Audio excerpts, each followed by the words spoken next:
Banded पट्टी ज्यानं बांधली आहे तो धाराशिवचा पैलवान आहे, महाराष्ट्र चॅम्पियन आहे आणि समोर आहे पैलवान विक्रम गायकवाड। हातवरती विक्रम, दोन्ही पायाला निक्या परिधान केलेला मोहोळ तालुक्यातला ढोक बाबळगावचा पैलवान आहे।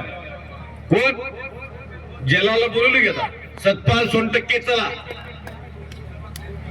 बालाजी भाकरे, पंढरपूर केसरी आणि खतरों का खिलाडी अमोल शिंगारे हे दोन पंच राहतील। धनंजय अप्पा, श्रीरंग अण्णा भाकरे संदेशचे वडील कुठे आहेत? अण्णा मला दिसलीच नाहीत आल्यापासून।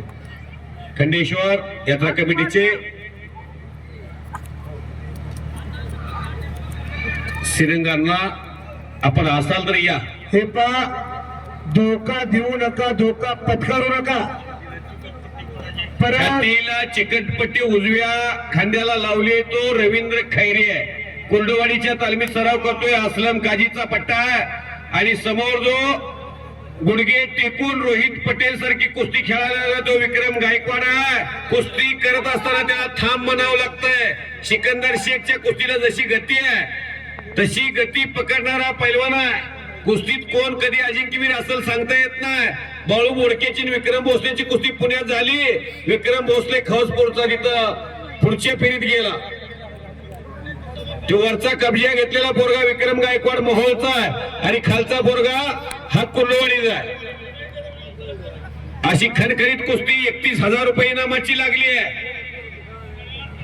संध्याकाळी थोड्या वेळानं ऑर्केस्ट्रा बी आहे आणि जेवणाची बी सोय आहे, चांगली असते जेवणाची सोय। एक वर्ष मी आलो इथं गावात, महाप्रसादाचं आयोजन केलं जातं आणि टंकी हो हो हो हो हो आणि हो कुस्ती संपली। विक्रम गायकवाड संपलेल्या कुस्तीमध्ये मोहोळचा पैलवान विजय झालेला।